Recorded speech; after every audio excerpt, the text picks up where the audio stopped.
Hi everyone, today is May 26th and I'm going to read the Bible. And for the Old Testament, the reading is taken from 2 Samuel chapter 12. Chapter 12. The Lord sent Nathan to David. When he came to him, he said, "There were two men in a certain town, one rich and the other poor. The rich man had a very large number of sheep and cattle, but the poor man had nothing except one little ewe lamb he had bought. He raised it and it grew up with him and his children. It shared his food, drank from his cup, and even slept in his arms. It was like a daughter to him. Now a traveler came to the rich man, but the rich man refrained from taking one of his own sheep or cattle to prepare a meal for the traveler who had come to him. Instead, he took the ewe lamb that belongs to the poor man and prepared it for the one who had come to him. David burned with anger against the man and said to Nathan, "As surely as the Lord lives, the man who did this must die. He must pay for the lamb 4 times over because he did such a thing and had no pity." Then Nathan said to David, "You are the man. This is what the Lord, the God of Israel, says. I anointed you king over Israel and delivered you from the hand of Saul. I gave your master's house to you and your master's wives into your arms. I gave you all Israel and Judah. And if all this had been too little, I would have given you even more. Why did you despise the word of the Lord by doing what is evil in his eyes? You struck down Uriah the Hittite with the sword and took his wife to be your own. You killed him with the sword of the Ammonites. Now therefore the sword will never depart from your house, because you despised me and took the wife of Uriah the Hittite to be your own. This is what the Lord says.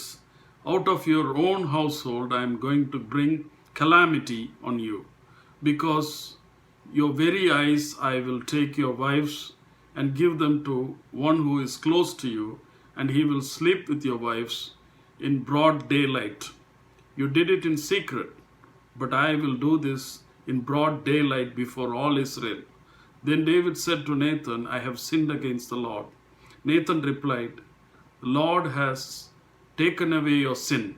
You are not going to die. But because by doing this you have shown utter contempt for the Lord, the son born to you will die." After Nathan had gone home, the Lord struck the child that Uriah's wife had borne to David, and he became ill. David pleaded with God for the child. He fasted and spent the nights in lying in sackcloth on the ground. The elders of his household stood beside him to get him up from the ground, but he refused, and he would not eat any food with them. On the 7th day, the child died. David's attendants were afraid to tell him that the child was dead, for they thought, while the child was still living, he wouldn't listen to us when we spoke to him. How can we tell him the child is dead? He may do something desperate.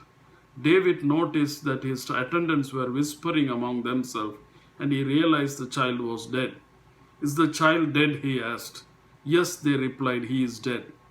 Then David got up from the ground after he had washed, put on lotions, and changed his clothes. He went into the house of the Lord and worshipped. Then he went to his own house, and at his request they served him food, and he ate. His attendants asked him, "Why are you acting this way? While the child was alive, you fasted and wept, but now the child is dead, you get up and eat." He answered, "While the child was still alive, I fasted and wept. I thought, who knows, the Lord may be gracious to me and let the child live. But now that he is dead, why should I go on fasting? Can I bring him back again? I will go to him, but he will not return to me." Then David comforted his wife Bathsheba, and he went to her and made love to her.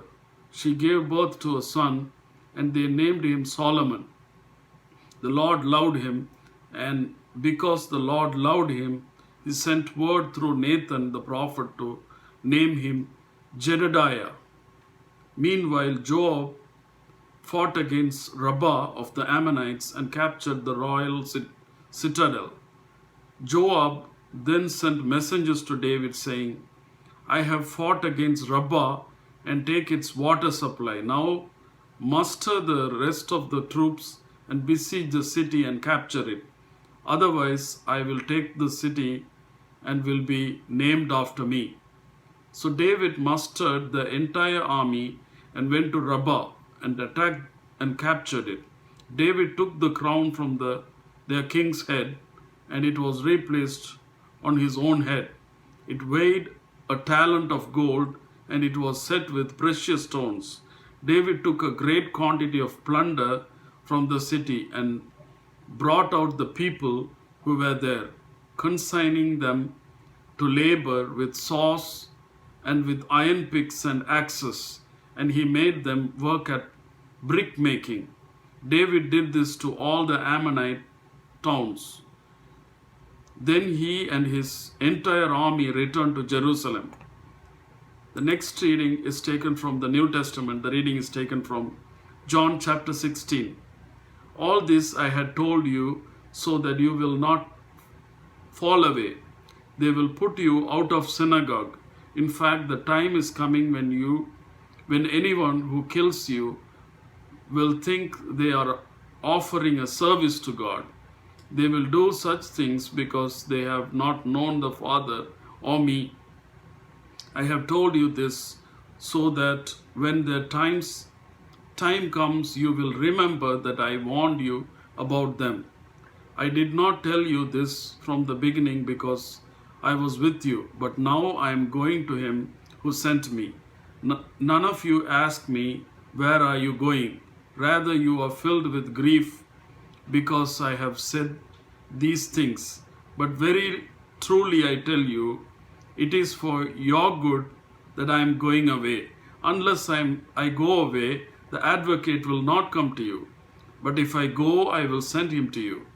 When he comes, he will prove the world to be in the wrong about sin and righteousness and judgment.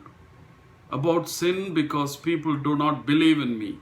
About righteousness, because I am going to the Father, where you can see me no longer. And about judgment, because the prince of this world now stands condemned. I have much more to say to you, more than you can now bear. But when he, the Spirit of truth, comes, he will guide you into all the truth. He will not speak of his own. He will speak only what he hears, and he will tell you what is yet to come. He will glorify me because it is from me that he will receive, that he will make known to you. All that belongs to the Father is mine.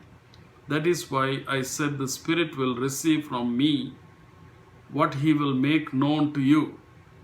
Jesus went on to say, in a little while you will see me no more, and then after a little while you will see me.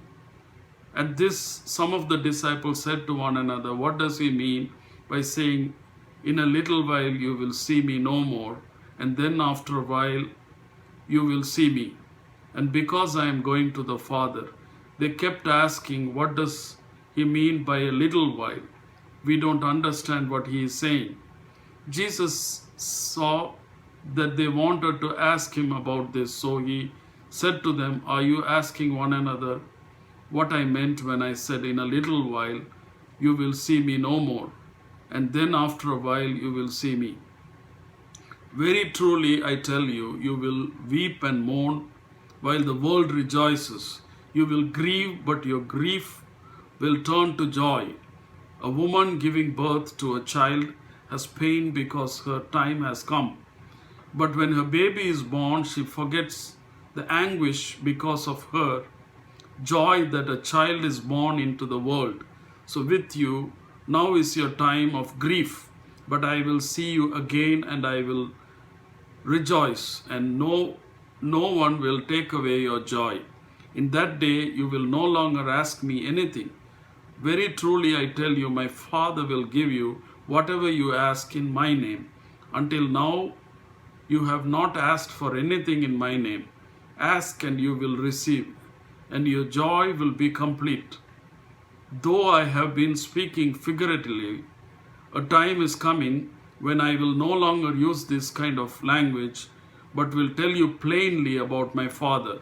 In that day you will ask in my name. I am not saying that I will ask the Father on your behalf. No, the Father himself loves you because you have loved me and have believed that I came from God. I came from the Father and entered the world. Now I am leaving the world and going back to the Father. Then Jesus' disciples said, now you are speaking clearly and without figures of speech. Now we can see that you know all things, that you do not even need to have asked anyone ask you questions. This makes us believe that you came from God. Do you now believe? Jesus replied, a time is coming, and in fact has come, when you will be scattered, each to your own home. You will leave me all alone. Yet I am not alone, for my Father is with me. I have told you these things so that in me you may have peace. In this world you will have trouble. But take heart, I have overcome the world. Next reading is taken from Psalms. Psalms chapter 119, verses 65 to 80. Do good to your servant according to your word, Lord. Teach me knowledge and good judgment, for I trust your commands.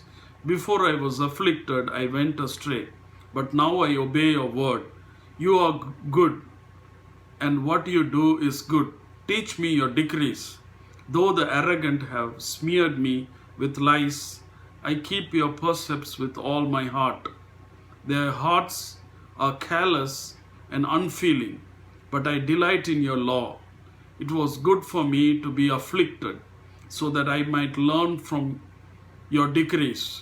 The law from your mouth is more precious to me than thousands of pieces of silver and gold.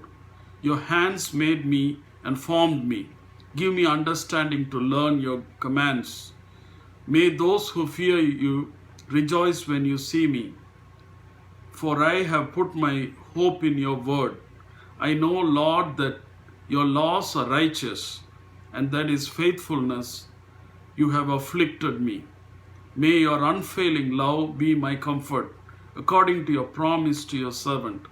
Let your compassion come to me, that I may live, for your law is my delight. May the arrogant be put to shame for wronging me without cause.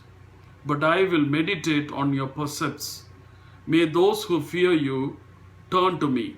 Those who understand your statutes, may I wholeheartedly follow your decrees, that I may not be put to shame. The next reading is taken from Proverbs. Proverbs chapter 16, verses 4 and 5. The Lord works out everything to its proper end, even the wicked for a day of disaster. The Lord detests all the proud of heart. Be sure of this, they will not go unpunished. Amen.